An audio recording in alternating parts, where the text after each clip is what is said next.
2 Samuel Pasal 21. Orang-orang Gibeon dan keluarga Saul. Dalam zaman Daud terjadilah kelaparan selama 3 tahun berturut-turut. Lalu Daud pergi menanyakan petunjuk Tuhan. Berfirmanlah Tuhan pada Saul dan keluarganya melekat hutang darah, karena ia telah membunuh orang-orang Gibeon. Lalu raja memanggil orang-orang Gibeon dan berkata kepada mereka, orang-orang Gibeon itu tidak termasuk orang Israel, tetapi termasuk sisa-sisa orang Amori, dan walaupun orang Israel telah bersumpah kepada mereka, Saul berikhtiar membasmi mereka dalam kegiatannya untuk kepentingan orang Israel dan Yehuda. Daud berkata kepada orang-orang Gibeon itu, apakah yang dapat kuperbuat bagimu, dan dengan apakah dapat kuadakan penebusan, supaya kamu memberkati milik pusaka Tuhan? Lalu berkatalah orang-orang Gibeon itu kepadanya, bukanlah perkara emas dan perak urusan kami dengan Saul serta keluarganya, juga bukanlah urusan kami untuk membunuh seseorang di antara orang Israel.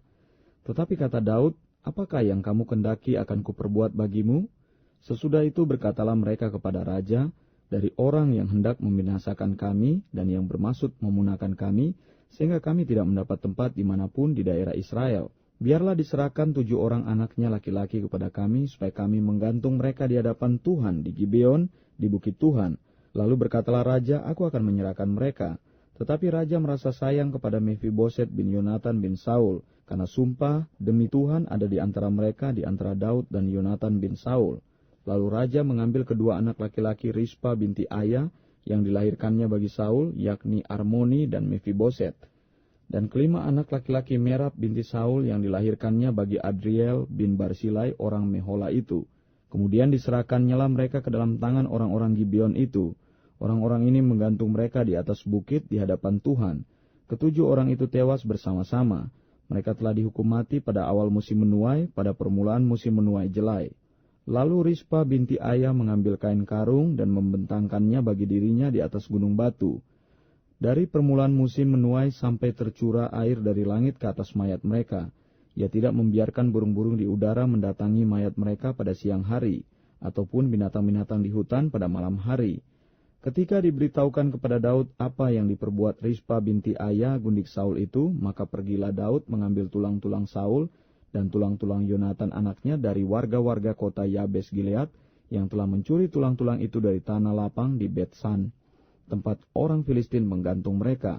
Ketika orang Filistin memukul Saul kalah di Gilboa, ia membawa dari sana tulang-tulang Saul dan tulang-tulang Yonatan anaknya.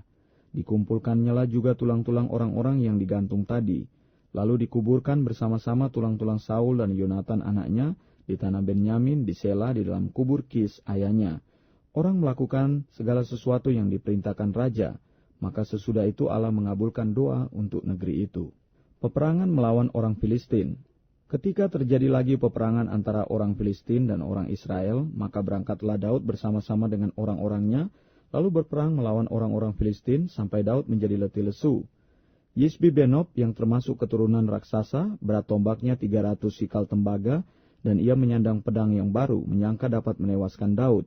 Tetapi Abisai anak Seruya datang menolong Daud, lalu merobohkan dan membunuh orang Filistin itu. Pada waktu itu orang-orang Daud memohon dengan sangat kepadanya, kata mereka, janganlah lagi engkau maju berperang bersama-sama dengan kami, supaya keturunan Israel jangan punah bersama-sama engkau. Sesudah itu terjadi lagi pertempuran melawan orang Filistin di Gob. Pada waktu itu Sibkai orang Husa memukul Kalasaf yang termasuk keturunan raksasa. Dan terjadi lagi pertempuran melawan orang Filistin di Gob. Elhanan bin Yaare Oregim orang Betlehem itu menewaskan Goliat, orang Gad itu yang gagang tombaknya seperti pesa tukang tenun. Lalu terjadi lagi pertempuran di Gad, dan di sana ada seorang yang tinggi perawakannya, yang tangannya dan kakinya masing-masing berjari 6, 24 seluruhnya, juga orang ini termasuk keturunan raksasa. Ia mengolok-olok orang Israel, maka Yonatan anak Simea kakak Daud menewaskannya. Keempat orang ini termasuk keturunan raksasa di Gad. Mereka tewas oleh tangan Daud dan oleh tangan orang-orangnya.